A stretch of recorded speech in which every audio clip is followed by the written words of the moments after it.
Olha, muito bom estar aqui. Obrigado, pastores, pelo carinho, pelo convite.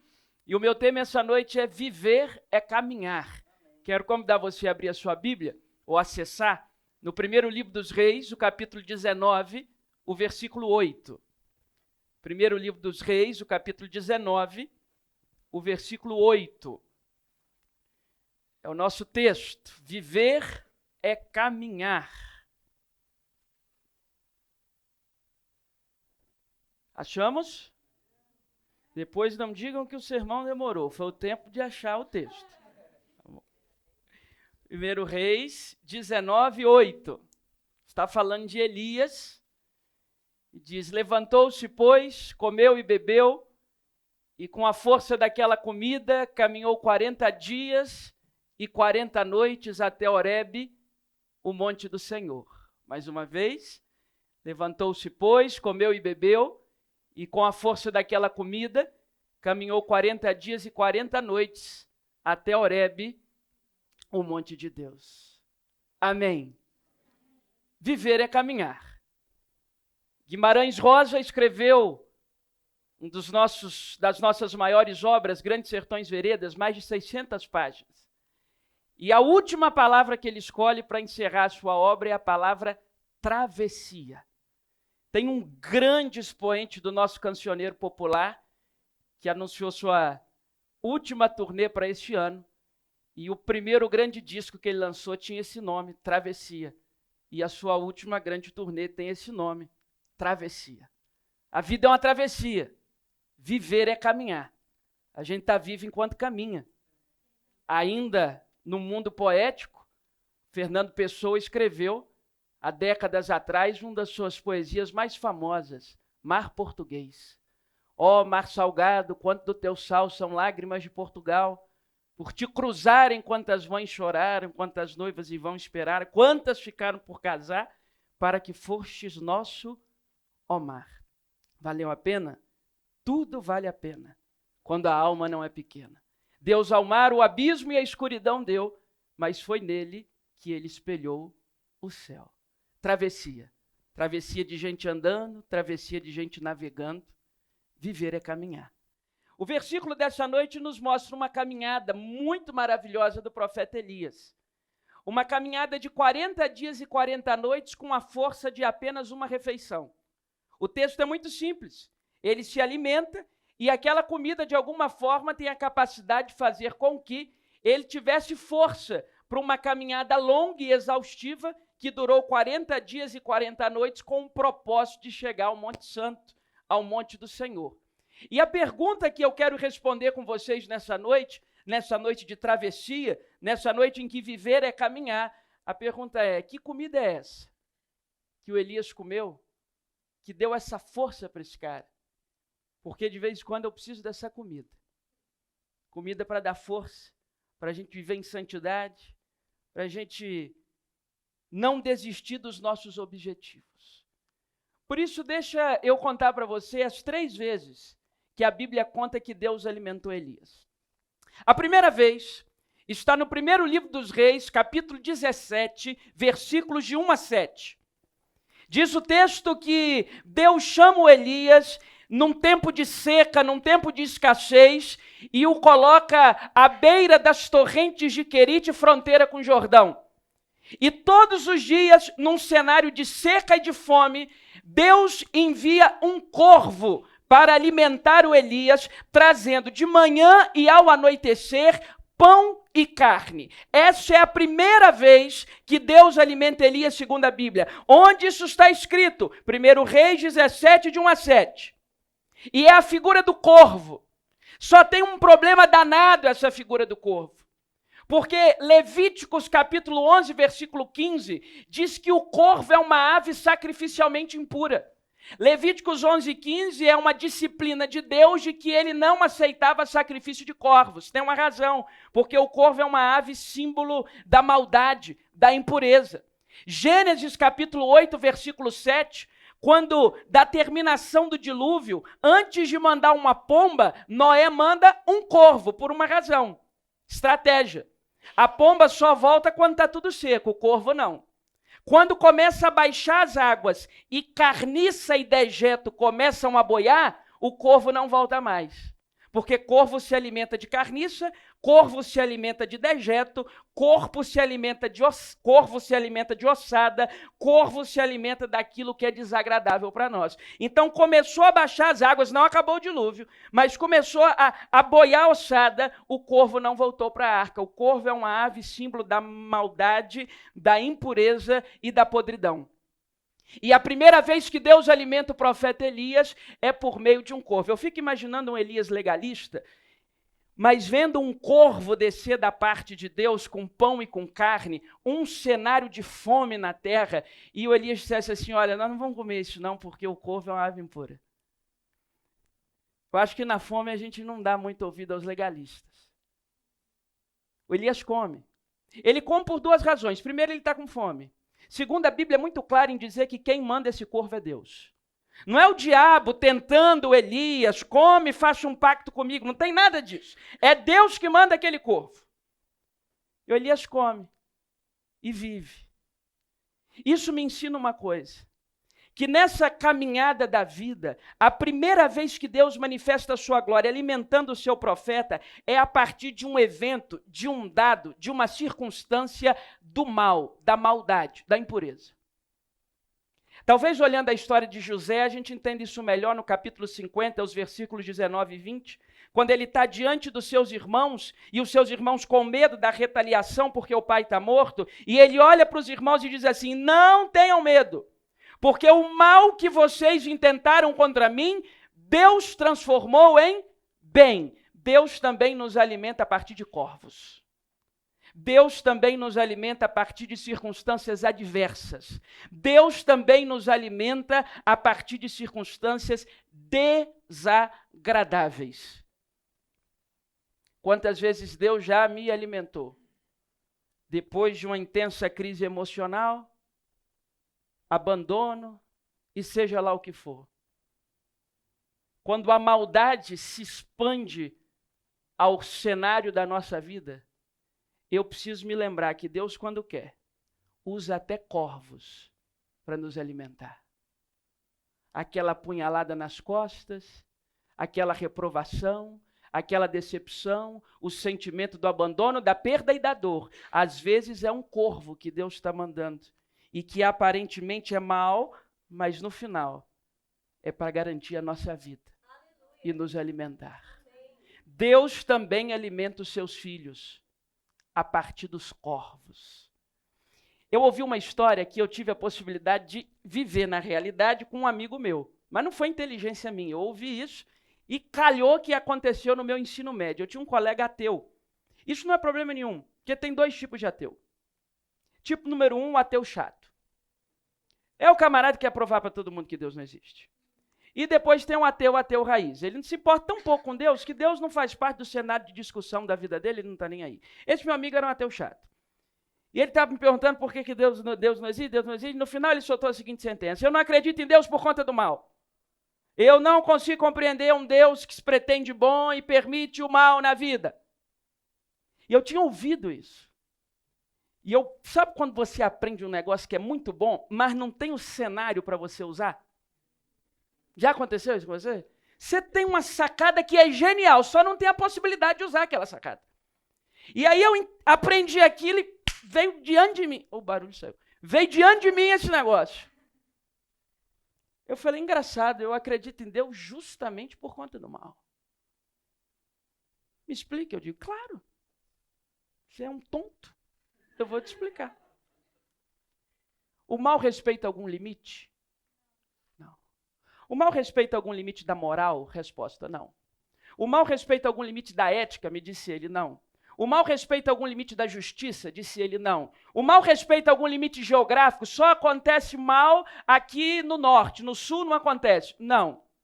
Então você concorda comigo que o mal não respeita limite de um? Sim, concordo.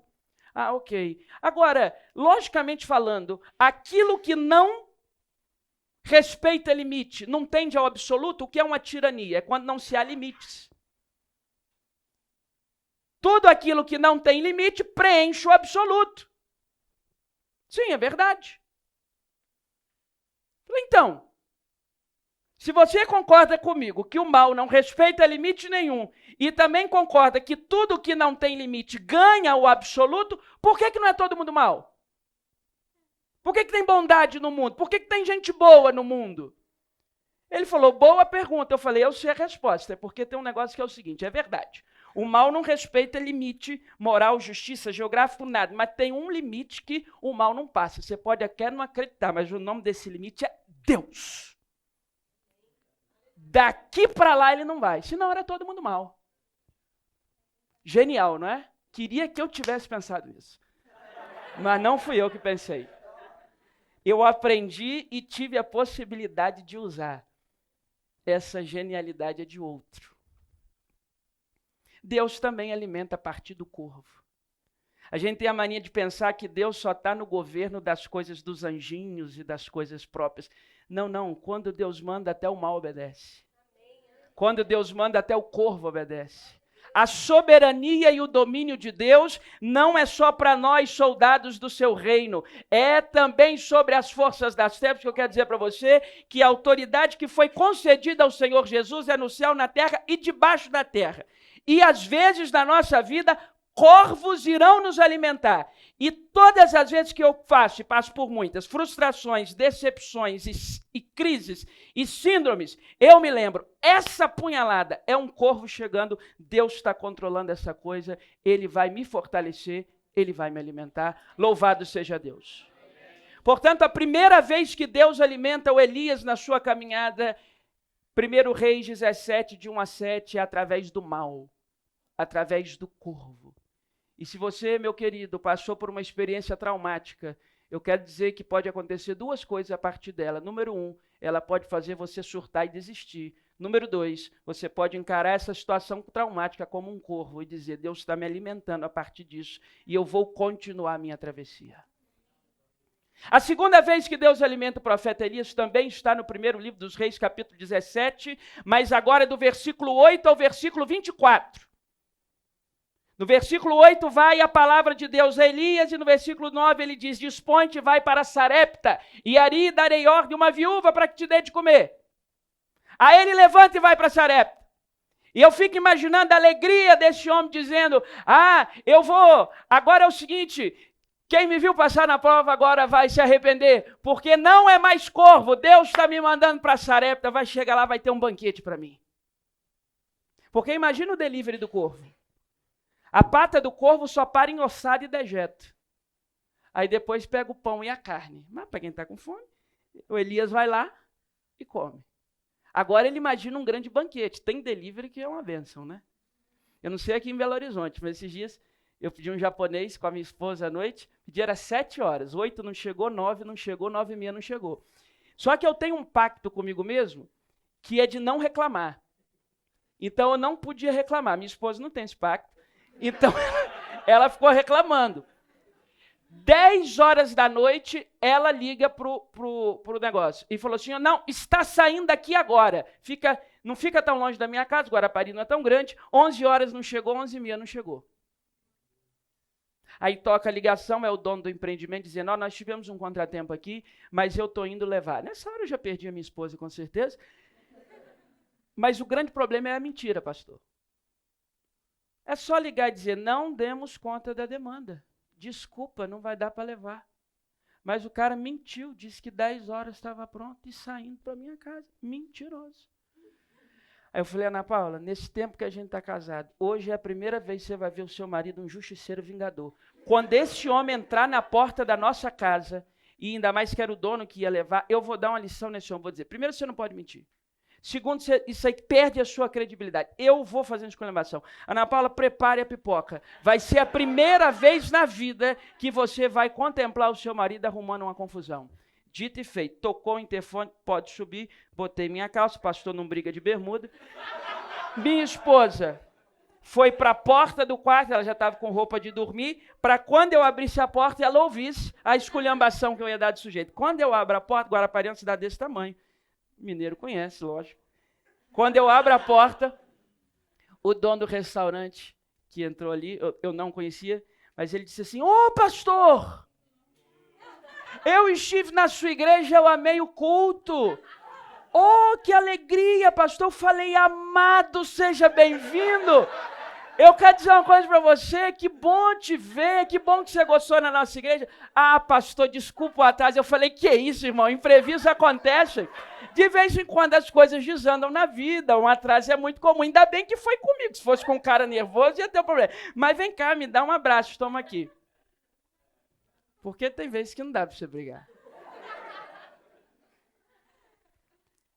Me senti muito bem fazendo aquilo, me senti um falso. Mas um falso do bem. E tomei uma esculhambação da minha esposa. Fato é que o delivery do Elias não tinha limpeza. Aí quando Deus manda esse homem levantar, ele falou, pronto, agora Deus vai me honrar. Quando ele chega em Sarepta, a viúva é uma viúva pobre, que só tem um punhado de azeite, um punhado de farinha, que não tem nem para ela. E dá para o Elias a resposta que qualquer mãe daria. Olha, o pouquinho que eu tenho aqui é para o meu filho, seu profeta. Eu não vou deixar de dar comida para o meu filho para dar comida para o senhor. Eis a segunda vez que Deus alimenta o profeta Elias. A partir do pouco. A primeira vez foi a partir do mal, do corvo. A segunda vez é a partir do pouco. Primeira do corvo, do mal, da circunstância adversa. A segunda, Deus prova para o Elias que ele também age a partir do pouco.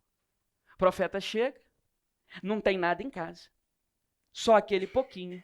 Eu imagino esse profeta nessa travessia, olhando para o céu e dizendo, Senhor, é porque naquela época os profetas tinham mais respeito com Deus do que hoje. Hoje um profeta diria, Senhor, o senhor está de brincadeira. Mas naquela época isso não existia, os profetas tinham mais reverência. E a viúva diz, é muito pouco. Porque nós temos a mania de achar que Deus só pode nos abençoar a partir do muito. Eu venho de uma realidade de vida assim, de muita escassez. E a ideia que a sociedade formata na nossa cabeça é que quando a gente tiver mais um pouquinho, as coisas começam a melhorar.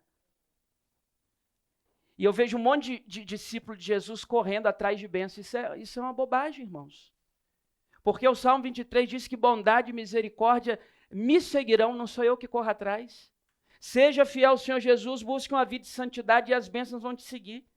E todo mundo que busca um caminhão de bênção morre com migalha. E todo mundo que se contenta com as migalhas ganha um caminhão de bênção. E a Bíblia é uma teia. Em Marcos capítulo 7, no correlato de Mateus capítulo 15, Jesus vai para as regiões de Sarepta. Não está escrito Sarepta lá.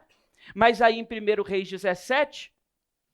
a partir do versículo 8, diz que Sarepta, que significa fornalha, fica nas regiões de Sidom. Em Marcos 7, em Mateus 15, Jesus vai para as regiões de Tiro e Sidom, para um dia de folga, quando ele encontra a mulher cananeia, ou a mulher cirofenícia. E no versículo 28 de Marcos capítulo 7, a mulher cirofenícia, depois que Jesus diz, não é lícito tirar a comida da mesa para dar para os cachorrinhos, ela diz, sim, Senhor, mas até mesmo os cachorrinhos se alimentam das... Olha o pouco de novo. E a partir das migalhas do pouco em Tiro e Sidom, repete-se a história do pouco em Sarepta de Sidom. Deus alimentando os seus filhos a partir das migalhas. Aí eu vejo que essa mulher, irmão, ao se contentar com as migalhas, recebeu um caminhão de bênção. E o pessoal que está atrás do caminhão de bênção morre com migalha. Porque travesseiro de pena de ganso não compra sono tranquilo. Viagem para Disney não compra amor de filho. Presente caro não compra lealdade. Então, a segunda vez que Deus alimenta o profeta Elias é a partir do pouco. Das migalhas de uma viúva. Eu não sei quanto você tem, mas se é pouco, Deus seja louvado. Ah, pastor, mas hoje eu estou com tão pouquinho nas minhas emoções, venho de um relacionamento agressivo, abusivo, tóxico, né? Venho de um contexto muito ruim, eu estou com pouco nas minhas emoções, eu estou com pouco dos meus sentimentos, eu estou com pouco no meu senso de valor, eu estou com pouco de esperança. Eu quero dizer para você, louvado seja Deus, porque o nosso Deus é especialista em pegar o pouco e nos alimentar. Deus também alimenta os seus filhos a partir do pouco. E agora o filho dessa mulher morre. Aí eu fico imaginando o Elias nessa travessia dizendo, tá bom, senhor, agora eu estou com a pança cheia, mas o que eu vou fazer com o cadáver? Esse homem leva o menino para o quarto, ora 1, 2, 3 e ressuscita o garoto. Essa é a segunda vez que Deus alimenta Elias. Através do pouco. A minha família tem pouco recurso. Deus pode te alimentar. Ah, mas eu estou com um pouquinho de esperança só tanta tragédia que eu tenho. Deus pode te alimentar. Mas eu estou com tão pouquinho projeto. Deus pode te alimentar. Deus pode. Ah, como pode. Deus também faz a partir do pouco.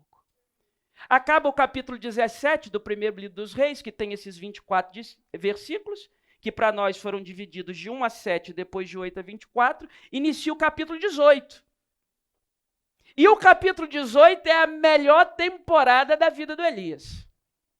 Porque o sujeito sozinho derruba 850 homens. Entre os 450 profetas de Baal e os 400 do poste ídolo que comiam a mesa de Jezabel. Sozinho ele derruba 850. Sozinho. Esse homem é demais.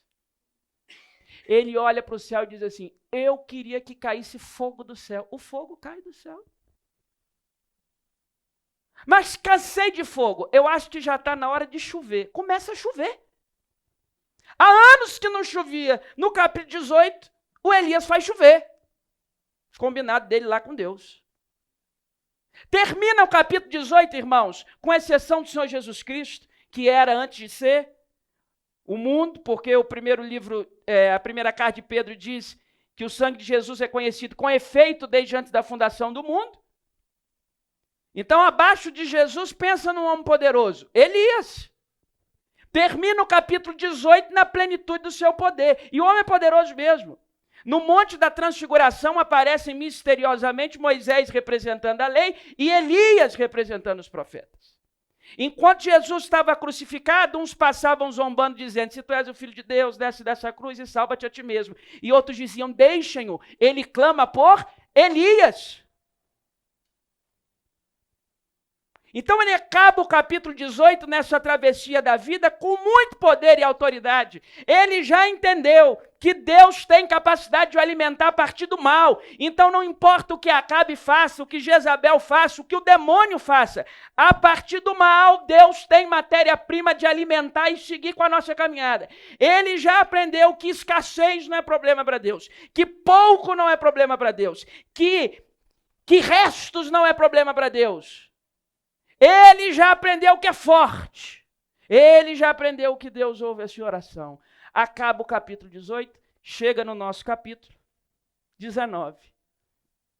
E Acabe fez saber a Jezabel tudo quanto Elias fez e como passou os profetas ao fio da espada.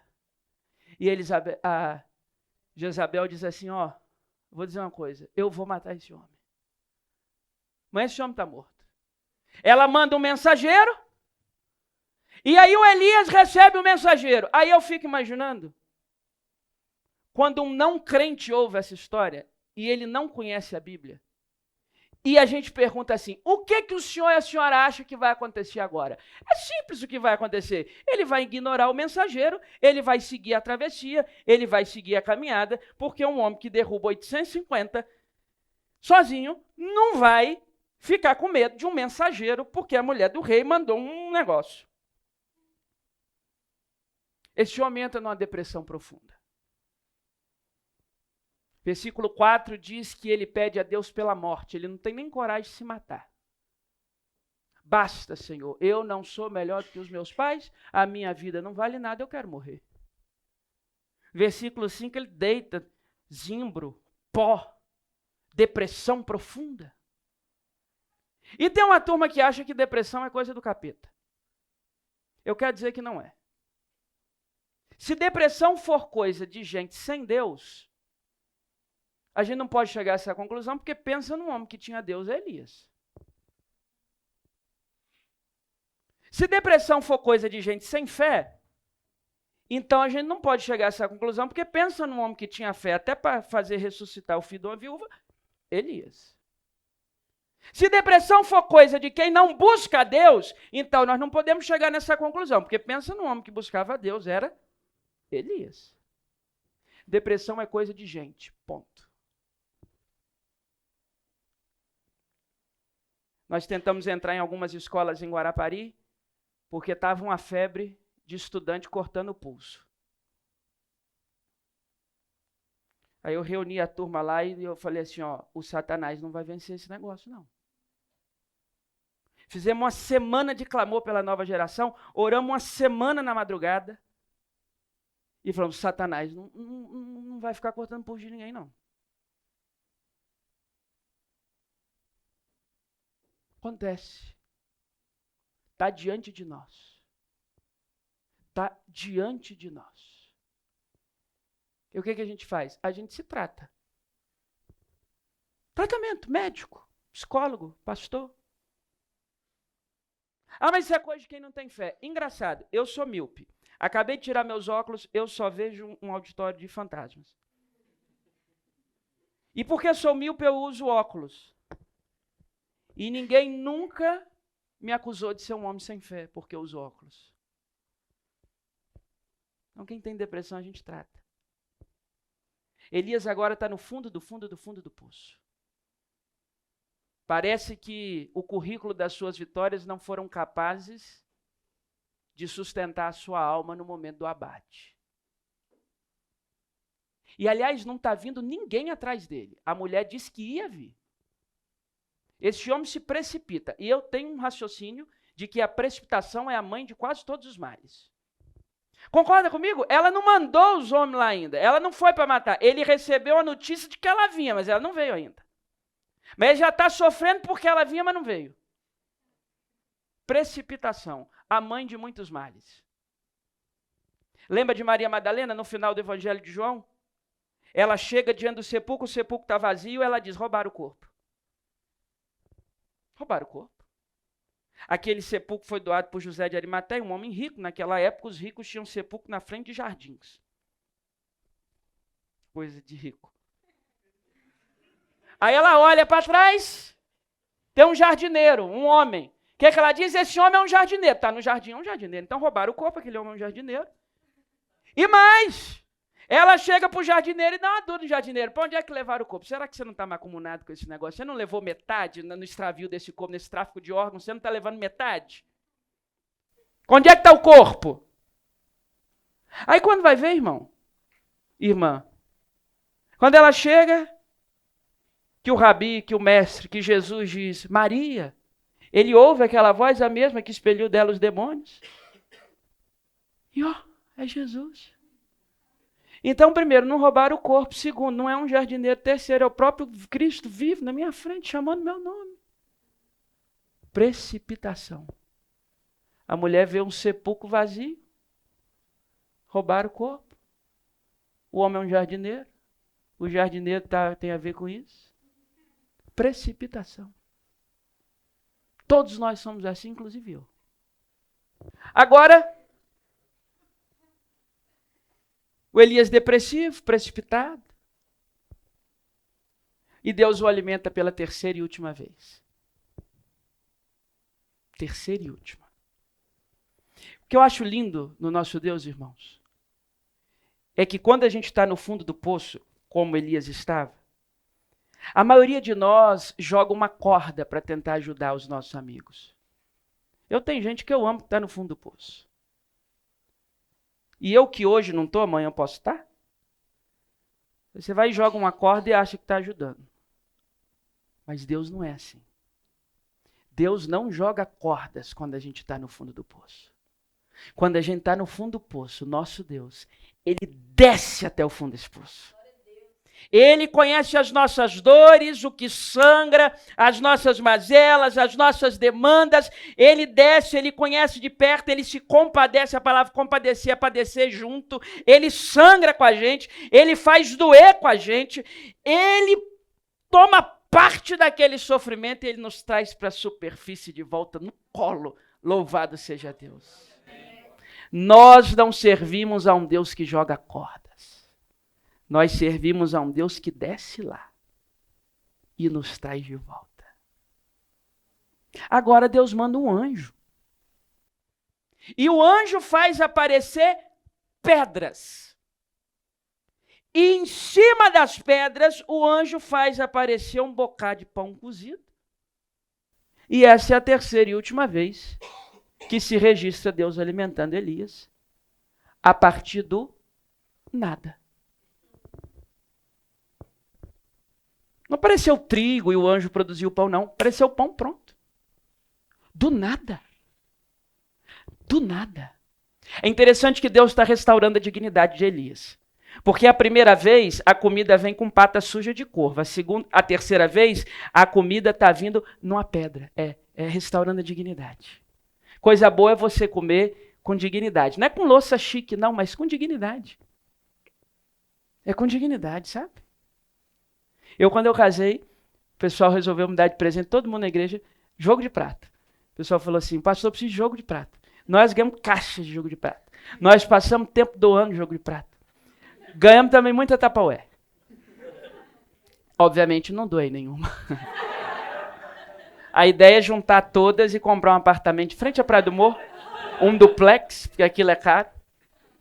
Mas coisa boa é comer com dignidade. E agora Deus está dando essa dignidade. Coloca uma pedrinha lá, o pão em cima.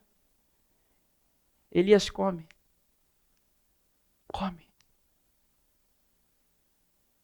Elias, teve um momento na sua vida que eu precisei te ensinar que até a partir do mal eu estou impulsionando o seu crescimento. Foi o corvo.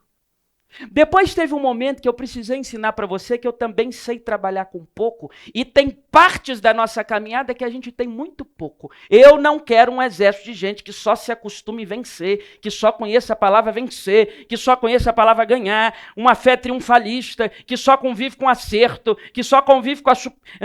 Não, Elias, a partir do pouco eu também sou Deus. Agora, Elias, deixa eu te dar uma última lição, porque você pediu pela morte e o problema da oração é que Deus ouve. Só que Deus tem umas sacadas cômicas tão boas que o homem que pediu pela morte, ele fez morrer sem morrer. O homem foi arrebatado. Você quer morrer, Elias? Eu vou dizer o seguinte, você vai para a eternidade sem passar pela morte. Você vai em alto estilo, carruagem de fogo, redemoinho. Ainda bem que tem oração que Deus não ouve. Se Deus tivesse ouvido todas as minhas orações e respondido tudo que eu já pedi, possivelmente eu não estava aqui. Possivelmente morto. Que eu já pedi umas coisas tão megalomaníacas para Deus. Não sei se eu estaria casado. Se engana não, querido. Tem gente que Deus não deixa enriquecer porque sabe se ficar rico vai fazer só desgraça. Só desgraça. Não sei onde eu estaria. Agora, Elias, deixa eu te ensinar uma coisa. Eu também faço comida surgir do nada. O corvo trouxe do céu. A viúva preparou no fogão a lenha. Diz o texto que ela estava cortando lenha quando Elias chega. Agora é do nada, Elias. Porque até através do nada eu sou Deus. Eu fico imaginando, irmã, a quantidade de gente que pode ouvir um sermão e dizer assim, mas pastor, nem esse pouquinho eu tenho. O senhor falou aí de um pouquinho de esperança, eu não tenho nem um pouquinho. Você falou aí de um pouquinho de coragem, eu não tenho nem um pouquinho. Você falou para mim de um pouquinho de vontade de viver, nem esse pouquinho eu tenho. Você falou para mim de um pouquinho de emoção saudável. Quer dizer que eu já fui tão apunhalado, tão traído, tão tudo, que eu não tenho nem esse pouquinho. Aí eu tenho uma boa notícia para você. Para aqueles que não têm nem um pouquinho, Deus também alimenta os seus filhos a partir do nada. Parece a refeição.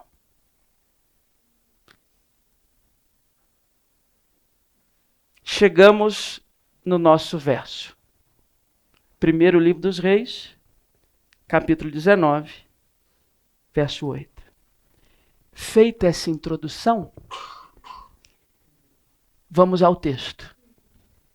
Levantou-se, pois, Elias, comeu e bebeu. Que comida? A do corvo?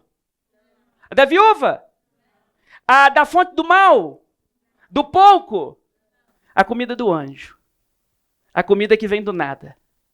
E com a força daquela comida, caminhou 40 dias e 40 noites. Até Horebe, o monte de Deus. Tendo chegado ao texto, quero deixar 3 princípios para encerrar. Primeiro, Levantem-se. Levantem-se. Levantou-se, pois. Estava deitado, oprimido, cabisbaixo. Estava ruim. Estava no zimbro. Estava desequilibrado. Estava cabisbaixo, chorando, trancado no quarto, suicida, ímpeto suicida, cortando o pulso, tentando um jeito de morrer. Estava no pó.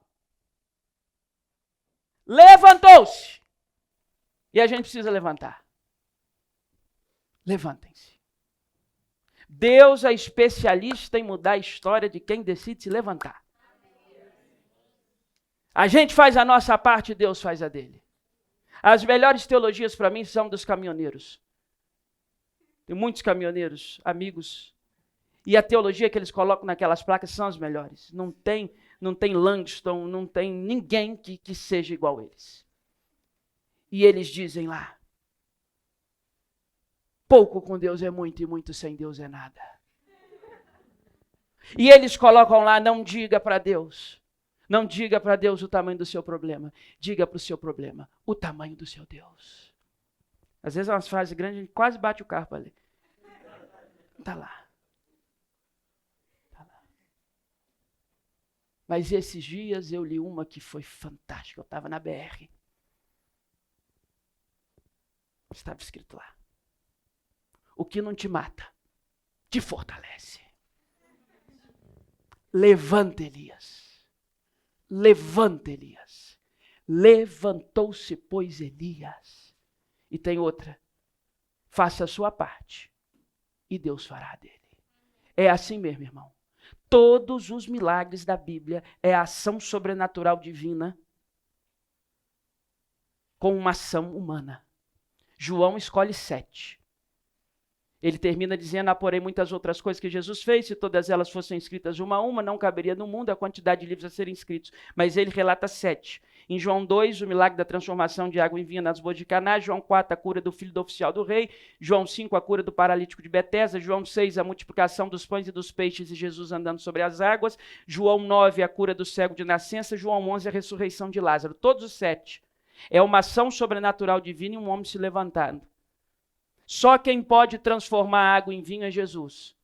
Mas ele nem carrega a taça e nem enche d'água. Os homens carregam os talhos e enchem d'água. Jesus faz o sobrenatural. Uma ação sobrenatural divina e um movimento humano. Em João 4, só ele pode curar o filho do oficial do rei. Ele cura, mas diz, pai, vai para sua casa e vai ser pai do seu filho. Curar é comigo, ser pai, levanta e vai ser. Em João 5, só ele pode curar o paralítico de Betesda. Ele está lá aquele tempo todo, a água se movimenta, não se movimenta. Ele diz o quê? Levanta, toma o teu leito e anda. Em João 6, só ele pode multiplicar a matéria, pães e peixes, mas ele não corre atrás do ponto de partida. Discípulos, cadê o ponto de partida? Tinha um garotinho com a merenda, pegaram a merenda do garoto e ele multiplicou. Uma ação sobrenatural divina e um movimento humano. Ainda em João 6, só ele ou quem ele manda, ao seu comando, pode andar sobre as águas. Mas ele espera a primeira, a segunda, a terceira, na quarta vigília da noite que ele vai. Uma ação sobrenatural divina e um movimento humano. Só ele pode curar o cego de nascença. Mas ele diz assim, querido, vai para o tanque de Siloé e tome um banho. O problema era a cegueira, agora se arruma e vai viver a sua vida. Uma ação sobrenatural divina e um movimento humano. Só ele pode ressuscitar Lázaro. Agora, tirar a pedra e remover faixa de defunto é com a gente. Levantem-se. Deus quer ser parceiro dos objetivos de vocês. Mas eu estou esperando em Deus para passar na faculdade, até meio-dia dormindo. É crítico de artes, assiste todas as séries da Netflix.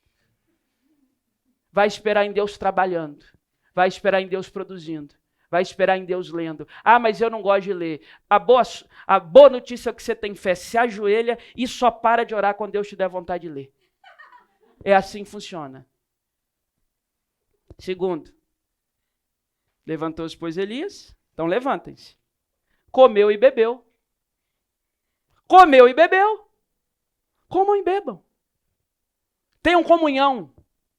Não se isolem. Partilhem a mesa. Comam a comida do anjo, se alimente da palavra. Amós vai deixar isso muito fácil para nós. Eis que vem dias, diz o Senhor, em que enviarei fome sobre a terra, mas não será uma fome de comida, nem uma sede de água, mas fome e sede de ouvir a palavra do Senhor. Se alimente da palavra do Senhor. Tenha vida com a Bíblia. Tenha intimidade com Deus. Irmãos, no mundo ideal era para os crentes serem os melhores alunos, porque a gente vai aprendendo a liderar, falar em público na igreja, chega lá, os melhores apresentações de trabalho são dos crentes. No mercado de trabalho, no mundo ideal, é para os melhores serem os crentes. Porque os outros tratam o patrão como patrão. Nós aprendemos que o nosso patrão tem que ser tratado como Jesus, sendo ele o que for. Porque no dia que, sendo ele o que for, quiser promover alguém, ele vai lembrar daquele que o trata melhor e que encara o seu trabalho como um ministério. Comam. Terceiro e último. Com a força daquela comida, caminhou 40 dias e 40 noites. Levantem-se, comam e caminhem. Caminhem. Na vida cristã só não vale ficar parado.